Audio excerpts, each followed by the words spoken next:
Hello everyone, আসসালামু আলাইকুম। কেমন আছেন সবাই? আশা করছি সবাই ভালো আছেন। আমিও ভালো আছি আলহামদুলিল্লাহ। তো বরাবরের মতো আবারও চলে আসলাম নতুন একটি ডেইলি ব্লগ নিয়ে। যেহেতু রোজার মাস চলছে, তো রোজার মাসে কিন্তু আমরা দিনের বেলায় কিন্তু অনেকটা সময় পেয়ে থাকি। তো সেই সময়টুকুতে আমরা কিন্তু একটু ঘুচিয়ে কাজ করলে আমাদের কিন্তু কষ্টটাও কম হয় এবং দেখা যায় কি খুব ক্লান্তিটা লাগে না।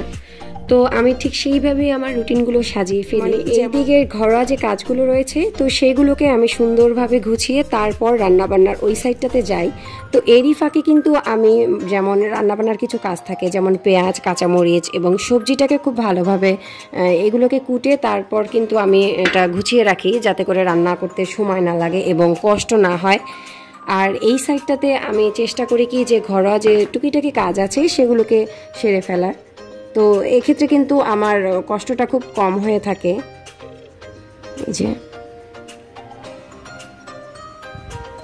এই যে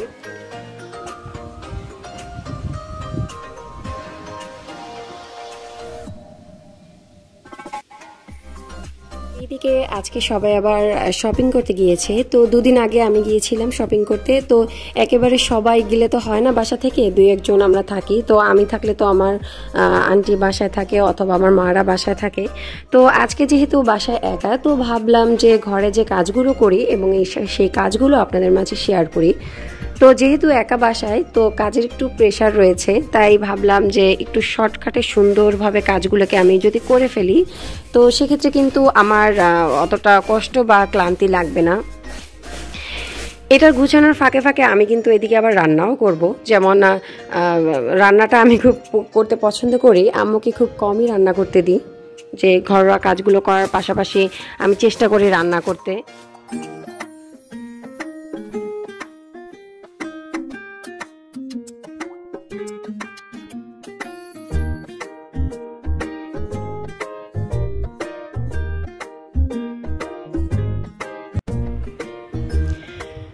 তো আমাদের যে এই যে খোলা জানালাটা, তো এখান থেকে এত সুন্দর বাতাস আসে, মানে কি বলবো, যে মনটা একদম জুড়িয়ে যায়।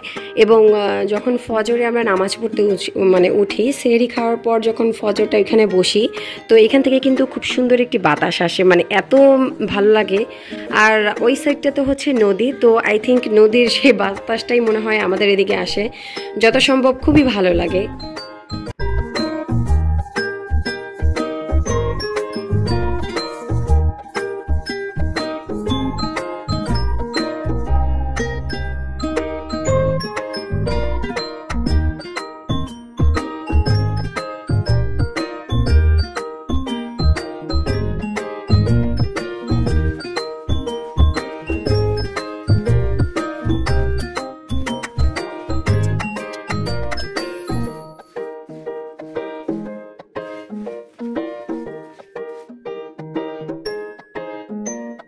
এরপর আমি যে কাজটা করি সেটি হচ্ছে শপিসগুলো। তো এগুলো আমি ঢাকা থেকে কিনে এনেছি।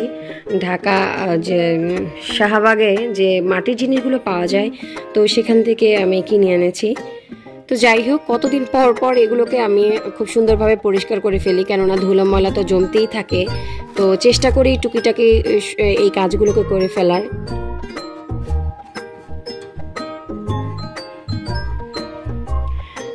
তো এইগুলো ঢাকা থেকে আনতে এত পরিমাণ কষ্ট হয়েছে কি বলবো, এবং সেই জিনিসটা যদি একটু সুন্দরভাবে পরিপাটি গুছিয়ে না রাখি তো সেটা কি হয় বলুন। তাই আমি চেষ্টা করি যে এগুলো ফাঁকে ফাঁকে আমি কাজগুলোকে সুন্দরভাবে করে নেওয়ার।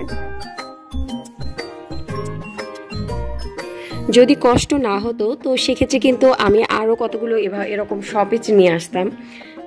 এরপর চলে এসেছি রান্নার এই সাইডটায়। আজকে রান্না করব ইলিশ মাছ, এবং এটা আছে লাউ চিংড়ি মাছ দিয়ে, আর আছে সিম আলু। এটা আমি ছোট যে মাছ মলান্দি মাছ বলি অথবা মলা মাছ বলি, তো সেটা দিয়ে রান্না করব। আর চিংড়ি মাছ দিয়ে কচুরলতি রান্না করব। এছাড়া তো ইফতারের আইটেম রয়েছে, যেমন এখানে পেঁয়াজুর মানে বুটের ডালটাকে ভিজিয়ে ফেলেছি এবং ডালটাকেও ভিজিয়ে ফেলেছি। ওই দিকের কাজটা সেরে নেওয়ার সাথে সাথে আমি কিন্তু এখানে লাউ চিংড়ি মশলাটা একটু ভালোভাবে কষিয়ে নিচ্ছি। তো লাউটা হতে যেহেতু একটু সময় লাগে, তো ভাবলাম মশলাটা কষিয়ে লাউটা বসিয়ে দিয়েও কিন্তু ওদিকের কাজগুলো করা যায়। এই যে দেখুন মশলাটাকে খুব ভালোভাবে আমি কষিয়ে নিয়েছি। আসলে আমি সব রান্নাতেই আর কি মশলাগুলো খুব ভালোভাবে একটু কষিয়ে নিই। তো আপনারা লাউ মানে কি দিয়ে খেতে বেশি পছন্দ করেন সেটা অবশ্যই কমেন্টে জানাবেন। আমি কিন্তু চিংড়ি মাছ দিয়ে এবং শোল মাছ অথবা টাকি মাছ দিয়ে খেতে কিন্তু খুবই পছন্দ করি এবং রান্না করি। এছাড়া গরুর মাংস তো আছেই, মানে বাসা আর কি যখন যেটা থাকে সেটা দিয়ে আর কি লাউ রান্না করতে খুব পছন্দ করি। এই মশলাটা কষানো হয়ে গিয়েছে, এবার আমি পানি দিয়ে লাউগুলোকে দিয়ে দিচ্ছি।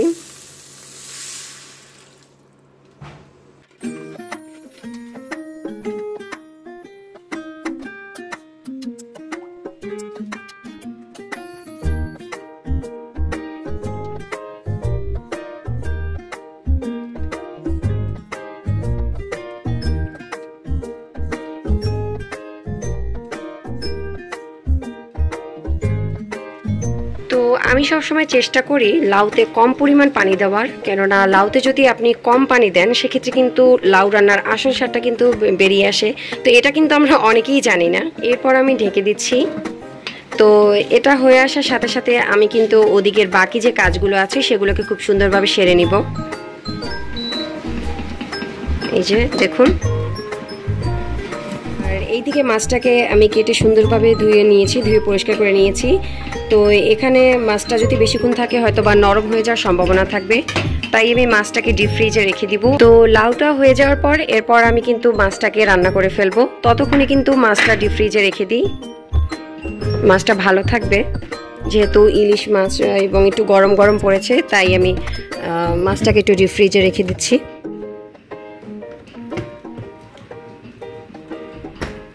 এরপর চলে এসেছি ছোট ভাইয়ের রুমটাকে গুছানোর জন্য। তো যেহেতু কলেজে গিয়েছে তো ভাবলাম এই ফাঁকে ওর রুমটাকে আমি সুন্দরভাবে গুছিয়ে নিই।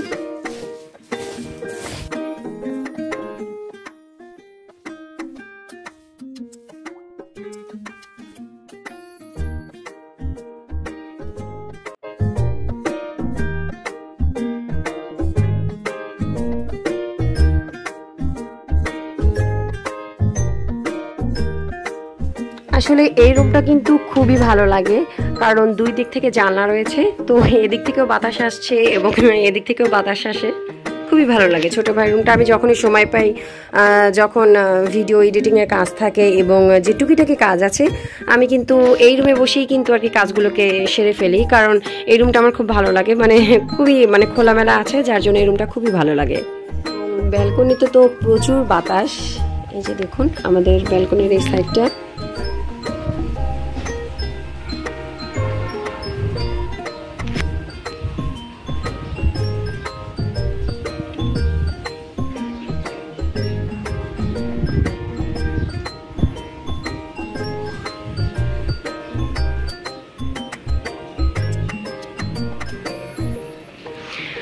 আর সামনে যে কবরস্থানটা দেখতে পাচ্ছেন, তো এটা হচ্ছে আমার নানা নানুর কবরস্থান।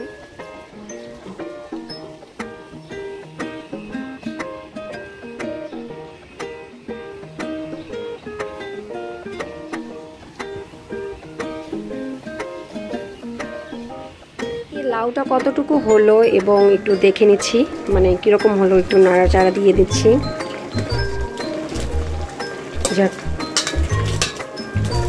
আরও কিছুটা সময় হবে, 10-15 মিনিটের মধ্যে আই থিঙ্ক হয়ে যাবে। আবার একটু ঢেকে নিচ্ছি। এরপর আমি চুলার আঁচটাকে একটু লো করে নিচ্ছি, কারণ ভিতরে লাউটা যেন একটু সেদ্ধ হয়ে যায়, এই জন্য। এই যে বাকি আমি আমার বেডটাকে একটু পরিষ্কার করে নিচ্ছি। আসলে আমার বেডটা যে কি অবস্থা থাকে সেটা কি বলবো। আসলে আমি যখনই সময় পাই বেডটাতে এসে শুয়ে পড়ি, আর বিভিন্ন হেডফোন টেডফোন থাকে এবং চার্জার থাকে। তো আজকে আগে ভাগে সরিয়ে ভিডিওটা করে ফেলেছি। এই যে বেডটাকে একটু সুন্দরভাবে একটু মানসম্মত করে ফেলেছি। বেসিক্যালি মানে বেডটার যে অবস্থা থাকে সেটা কি বলবো আমি। তো লাউটাকে রান্না করে নেওয়ার পর এবার আমি ইলিশ মাছটাকে রান্না করছি। তো ইলিশ মাছটা রান্না করার জন্য ফার্স্টে এখানে আমি পরিমাণ মতো একটু তেল দিয়ে নিলাম। এই যে এরপর আমি এখানে পেঁয়াজ এবং দুটো কাঁচামরিচকে খুব ভালোভাবে বেটে নিয়েছি, সেটা দিয়ে দিচ্ছি।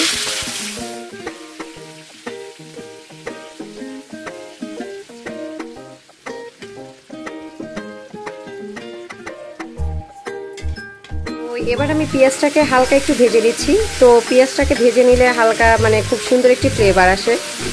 তো পেঁয়াজটাকে আমি একটু ভেজে নিচ্ছি।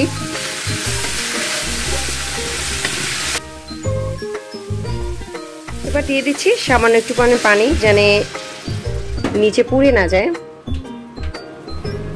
দিয়ে দিচ্ছি পরিমাণ মতো লবণ। এরপর দিয়ে দিচ্ছি হাফ চামচের মতো হলুদ গুঁড়ো এবং মরিচ গুঁড়ো। এরপর মশলাটাকে একটু ভালোভাবে মিশিয়ে নিচ্ছি। এই যে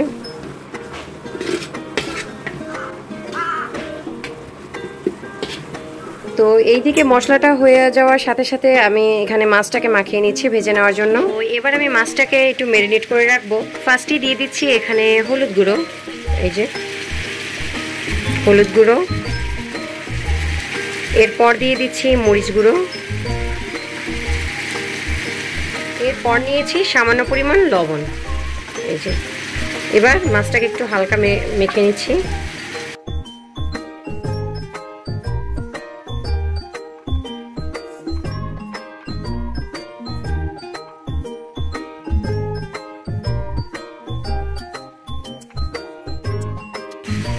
এদিকে মশলাটাকে একটু হালকা নাড়া দিয়ে নিচ্ছি। মাছটাকে এবার মশলাটা হয়ে আসলে মাছটাকে এবার ভেজে নিব। তো মশলাটাকে খুব ভালোভাবে কষিয়ে নিচ্ছি এখানে। আসলে আমি সব রান্নার তরকারিগুলো আর কি মশলাটা খুব ভালোভাবে একটু কষিয়ে নিই, যাতে করে হলুদ মরিচের মানে গন্ধটা না আসে।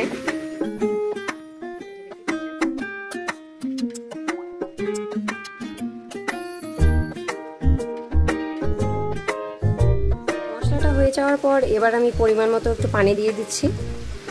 এই যে মাছটা হতে যতটুকু পানি দরকার আমি ঠিক ততটুকু পানি দিয়ে দিচ্ছি।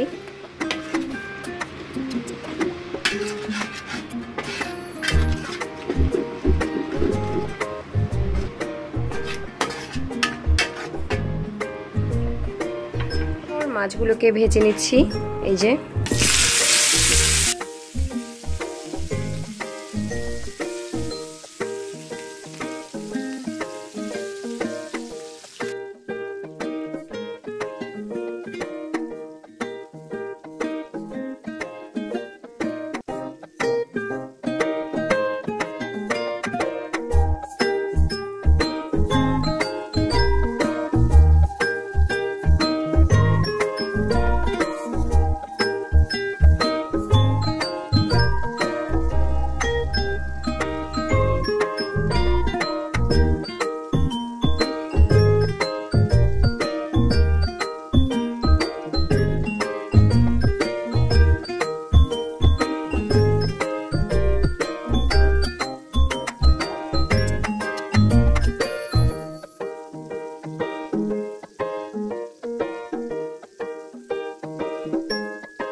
সব মাছগুলোকে ভেজে নিয়েছি।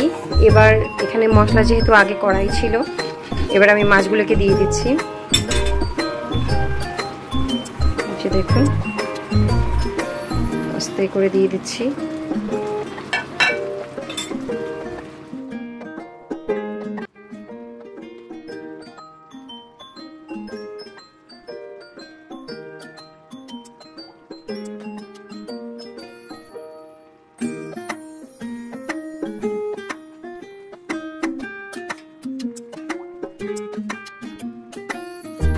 এই যে মাছগুলো একটু উল্টি উল্টি দিচ্ছি, কেননা এর মধ্যে যেন মশলাটা ভালোভাবে যায়।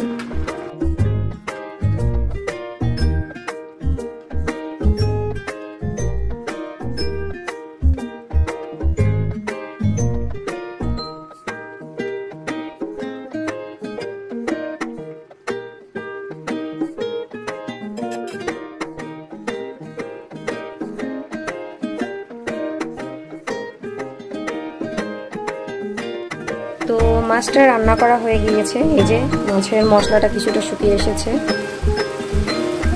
পুরোপুরি রান্না করা হয়ে গেছে। এবার আমি চুলার আঁচটা নিভিয়ে দিচ্ছি। তো ফাইনালি মাছটাকে রান্না করে ফেললাম এবং কালারটা এরকম এসেছে, অথবা ক্যামেরায় বোঝা যাচ্ছে না, বাট কালারটা কিন্তু খুবই সুন্দর এসেছে। তো যাই হোক, এরপরে আমি কচুরলতি রান্না করব এবং সিম তরকারি রান্না করব, বুট বুনবো।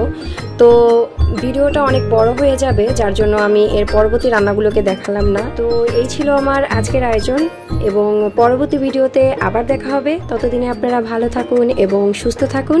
আল্লাহ হাফেজ।